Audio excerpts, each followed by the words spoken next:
কাতানো বুঝাই হো এ হো মাই বিনা कैसे करे जावा जुड़ाई ए भाई ए हो माई बिना ओई हान्ना नी सन्तान सन्तान नाई বয়স হয়ে গেছে এখনো সন্তান হয়নি তার সামনের পাশে প্রতিবেশীরা সন্তান কোলে লাই সন্তানকে চুমু খায় সন্তানেরা মা মা করে ডাকে বুকে জড়িয়ে ধরে ওই হান্নার বুক খালি হা হা করছে একটা সন্তান নাই মা ডাকবে আমি চুমু খাবো আমি কোলে নিব আল্লাহকে বলছে আল্লাহ আমিও একটা মহিলার জাত আমারও তো মা ডাক শোনার ইচ্ছা হয় আমিও তো মা শুনতে চাই আমারও তো মন হয় সন্তান কোলে নেব আমারও তো মন হয় চুমো খাবো কিন্তু তুমি আমাকে সন্তান দাওনি আল্লাহ মহিলারা সন্তান যখন কোলে করে আমি নিজের কোলের দিকে দেখি তখন আমার ভিতর ফেটে যায় আল্লাহ তুমি মরা গাছে পাতা গজাতে পারো আমি তো জীবিত একটা মহিলা আমার সন্তান কেন হবে না আল্লাহ তুমি আমাকে সন্তান দাও আল্লাহ তুমি আমার কোল ভরে দাও আমার বন্ধুরা আজকে আপনারা আপনার বাড়িতে বেটি আছে বোন আছে মা আছে ভাবি আছে 5 বছর যদি বাচ্চা না হয় ডাক্তার দেখানো লাগে না ডাক্তার দেখায় তারপরে যদি ডাক্তার দেখিয়া না হয় ওঝা গুনি কবিরাজ দেখাতে শুরু করে দেয় মা ডাক শোনার জন্য কবিরাজ যদি শিরক পর্যন্ত করতে বলে করে নেয় শিরক পর্যন্ত করে নেয় শুধু মা ডাক শোনার জন্য কত মহিলার হাতে দেখবেন মাদুলি বা তাবিজ বাঁধা আছে যে কি নবীজি বলেছেন মান তাআল্লাকা তামিমাতান ফাকাদ আশরাক যে ব্যক্তি শিরক করলো তাবিজ বাঁধলো সে শিরক করলো আর ইন্না শিরকা লা যুলমুন আযীম শিরক হলো সবচেয়ে বড় পাপ ইন্নাল্লাহা লা ইয়াগফিরু আন ইউশরাকা বি ওয়া ইয়াগফিরু মা দুনা যালিকা লিমান ইয়াশা আল্লাহ বলেন শিরক ছাড়া অন্য কোন গুনাহ বান্দা করেছে আমি চাইলে ক্ষমা করে দেব কিন্তু আমি শিরকের গুনাহকে ক্ষমা করব না তারপর আমার মা বোনেরা কবিরাজের কাছে যায় না আর এখনকার কবিরাজ কি ভালো কবিরাজ বলতে পারছেন কয়টা আলিম আছে একবারে ডাহা মিথ্যুক এক নম্বর কাজ একবারে ভণ্ড যারা ওই লোক গালা বিড়িখোর মদখোর গাঁজাখোর গালা ওগুলো হলো কবিরাজ কোরআন হাদিস ছাড়া ঝাড়ফুঁক করা নিষেধ যাবে না আর তাবিজ মাদলি তো বাধাই যাবে না তবে অনেক মহিলার গালাতে হাতে পায়ে তাবিজ আছে না নেই থাকছে কেন কাউরির বাচ্চা মরে যাচ্ছে বাচ্চা টিকাবের মালিক কি আল্লাহ কাউরির বাচ্চা হয় না এজন্য ও হাতে বেঁধেছে বলে দিয়েছে কি যাবে ওকে পাঞ্জা রাখো বাচ্চা সন্তান ধরবে আল্লাহু আকবার বাচ্চা 5 বছর না হয়নি তোর নন বেড়াইতে এসে কইছে হ্যাঁ গে হানি কইছে কি রে বহিন কইছে বহুটার ছেলে পেলে হয়নি নাকি কইছে না হয়নি কইছে ডাক্তার দেখাইছিস কইছে কত দেখাই তো ওঝা কবিরাজ দেখাইছিস কইছে না ওইগুলা কবিরাজ কাছে লিয়ে যিনি বহিন হারা ওইগুলা মানি না কইছে হ্যাঁ ওই কথা কইস নে হারকে পাঞ্জর করে ওই বেটি ছেলেটা দেখেছিলি ধলকে রে 13 বছর পরে হইলো ওঝাকে দেখি হলো ডাক্তারকে দেখি হয়নি কইছে তাই নাকি কইছে তাইলে হামও যাব এবার তারপর আজ সকালে ছুটেছে আর যাইয়া তখন আগে যে নেকা কান্না মায়ের লোকের যে নেকা কান্না আগে গেছে কি হয়েছে খুব বড় আশা নিয়েছি আশা কার উপরে করা যায় আল্লাহর উপরে খুব বড় আশা নিয়েছি কি কোন জায়গা না গেল না কোনখানে যায় কোন জায়গাতে যায় যশ হয়নি লাস্টে শুনেছি তোমার কাছে বড় আশা করে এসেছি যা হোক যে করবে করো কিন্তু আমার বেটির কোল যাতে ভরে বাচ্চা হয় এবার ওঝা তখন কবিরাজ তখন বলছে আচ্ছা কাঁদিও না ঠিক আছে দেখছি 3টা আখ কেটে দিলে একটু চেক করছি কেনে হয় না চেক করছি 3টা আখ কেটে দিয়ে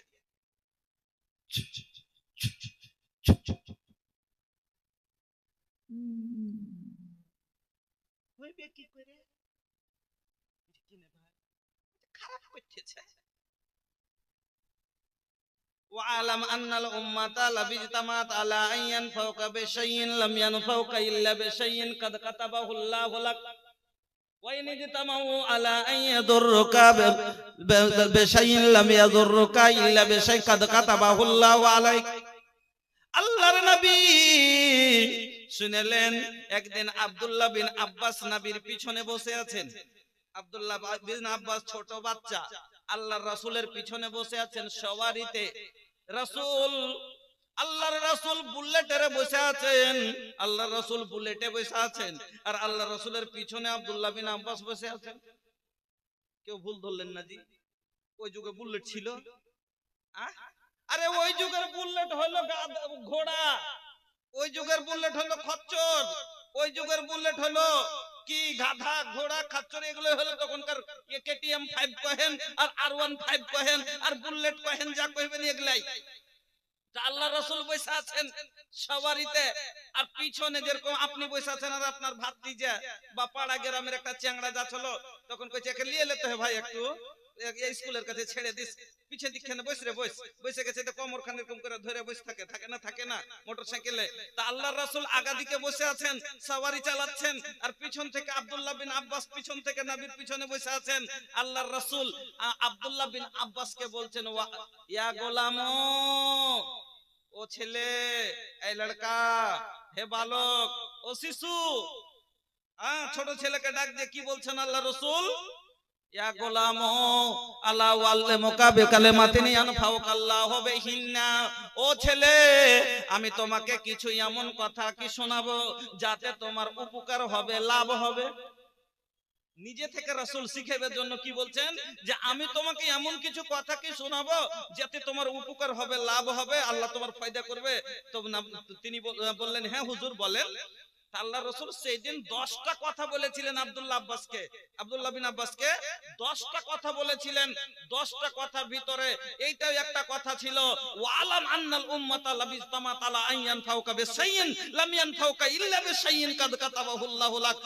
যদি সারা পৃথিবীর মানুষ যদি চায় যে লোকটার ক্ষতি করব, একটা লোক চাইছে, আপনি চাইছেন যে ভোজপুরি সাহেবকে বসিয়ে দিব জলসা করতে, একে যেরকম ইউটিউবার গুলোকে দেখছেন কিনা, যে আমরা বসে বললে কিরকম বাহির করছে, যে বক্তার ঘরে 2.5 ঘন্টা ওয়াজ করলে, 2.5 ঘন্টা ওয়াজ করলাম। এই সেই কয়েকদিন আগে যে আমি এসেছিলাম বাবুপুর মাদ্রাসা, এই যে বুধিয়া বাবুপুর মাদ্রাসায়, ওখানে একজন মাদানী সাহেব কমিটিকে বললেন যে দেখেন উনি কথাটা যে বলেছেন, আচ্ছা আমি আব্দুস শাকুর রহিমি, তবে ভোজপুরি জবান, ভোজপুরি ভাষা আমি জানি, আর যত নাত নাজম গালা আমি পড়ছি আপনাদের সম্মুখে আমার লেখা, আমি নিজে তৈরি করি সব। তো এই জন্য পরিচয়তে মানে আমার জোর কোনো বক্তা নাই যে ভোজপুরি ভাষাতে বক্তব্য রাখতে পারে। আমি চাইলে এখন ভোজপুরি ভাষাতে বক্তব্য রাখতে পারবো, কিন্তু আপনি বুঝবেন না, আর যেটা বুঝবেন না সেটা বলা চাই না, এই জন্য বলি না। এই জন্য আমাকে বিহারে আমার উপাধি হলো ভোজপুরি, ওটাই আব্দুস শাকুর, যে ভোজপুরি তো ভাষণ রাখতে পারে ভোজপুরিতে। এই জন্য এটা তো কোনো খারাপ কথা নয়, এটা তো কোনো খারাপ কথা নয়। এবার মাদানী সাহেব যে কি বুঝলেন এই কথা নিয়ে, কমিটিকে বলছে কেনে ভোজপুরি লিখলেন, আপনাকে লজ্জা করে না, শরম করে না যে আপনি আব্দুস শাকুর ভোজপুরি লিখলেন, রাহিমি লিখলেন? ওর মেজাজের কথা, কথাটা বললো কমিটিকে, আর কমিটিকে বলছে যে আপনি হাদিস কোরআন ওরা যে আছে, মানে কে কি বলেছে না বলেছে জলসাতে, আমি তো বক্তব্য দিইনি, আমি স্টেজে ছিলাম, আমি বক্তব্য দিইনি, আমার আগের বক্তা কে কি বলেছে না বলেছে। তো ওখানে মাদানী সাহেব বলছেন যে আপনি কি গান শোনার লেগে বক্তা নিয়েছেন কি গীত শোনার লেগে? আপনি হাদিস কোরআন শোনার জন্য নিয়েছেন, হয়তো আমার আগের বক্তা কিছু বলেছে না বলেছে আমি জানি না, তবে কমিটিকে বলেছে। আর ইউটিউবার কত শয়তান, 2.5 ঘন্টা 2 ঘন্টা বক্তব্য করলাম, 1 মিনিট পেয়েছেন, বাবুপুরের বক্তব্য পেয়েছেন 1 মিনিট। আমি 11টা হাদিস শোনাচ্ছি, আমার মনে আছে, একটা হাদিস পেয়েছেন ইউটিউবে পাননি, কিন্তু ফের ওই যে মাদানী সাহেব বলেছে ইয়াকে, ওখানটাকে ফেসবুকে ছেড়ে গোটা দুনিয়া রটালছে না, রটাইনি, দেখেছেন না? তো কত বড় এরা শয়তানি করতে পারে, এবার চিন্তা করেন তো। একটা লোক যদি চাই যে আমি এই লোকটার ক্ষতি করব, একে বরবাদ করব, আল্লাহ রাসূল বলছেন যে ওই একাই নয়, সারা পৃথিবীর মানুষকে যদি ও সঙ্গে করে নেয় আর করে যদি তার ক্ষতি করতে চায়, পারবে না। অতটুকু ক্ষতি হবে যেটুকুন আল্লাহ তার ভাগ্যে লিখে রেখেছে। আর একটা লোকের যদি চাই যে আমি উপকার করব, একে ছেড়ে দিব, পারবে না।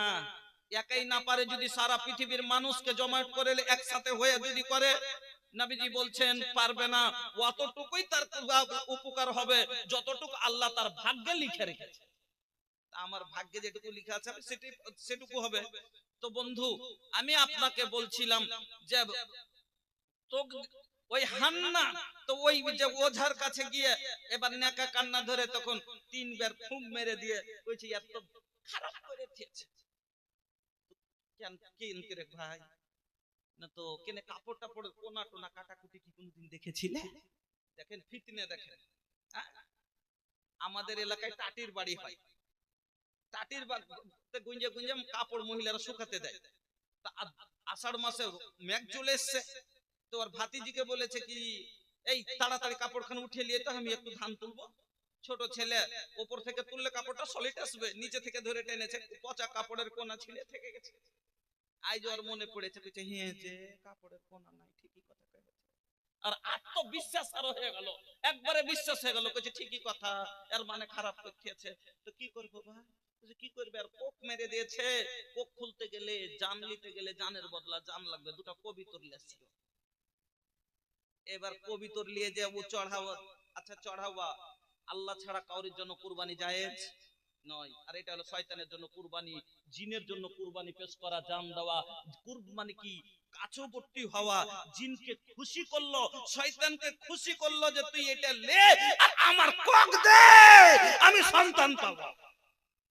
জায়েজ না? না জায়েজ, না জায়েজ। কিন্তু হান্না কোন ওঝার কাছে যায় না, কোন পীরের কাছে যায় না। আপনার পাঞ্জরে পান্ডুয়া আছে, আছে না নেই? আচ্ছা, আমি নিজের চোখে একদিন দেখতে এসেছিলাম। যখন আমি পড়ছিলাম তো খুব ট্রেনে ভিড়, খালি উঠা আর মুরগার হাঁড়ি আর কুড়ি বোঝে আসতো ওদিক থেকে মানুষ। তো বলছি এরা কোথায় যেছে? না তো পান্ডুয়া যেছে।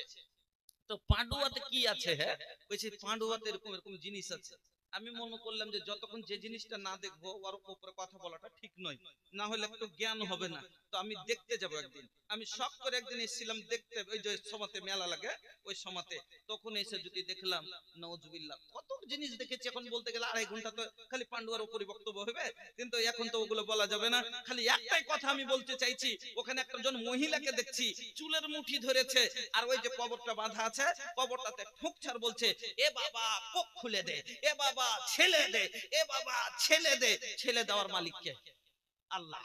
কপালটা ঠুকে ঠুকে ফুটে গেছে, বেহুশ হয়ে পড়ে গেল, কাপড় নাই গায়ে, হাতে পড়ে আছে বেহুশ হয়ে।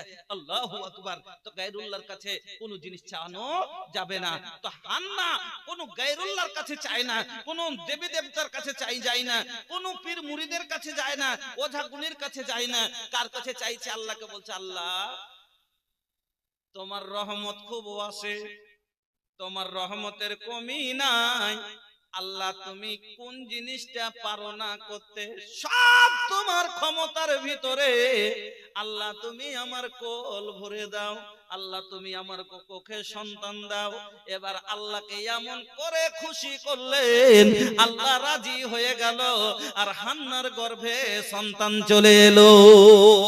যখন গর্ভে সন্তান এসেছে আনন্দ হয়ে, আমি একটা জিনিস আপনাদের ভালো করে বলতে চাইছি, আমারও ভুল হতে পারে, কিন্তু আপনাদের কাছে আমার একটা মাসওয়ারাতের কথা।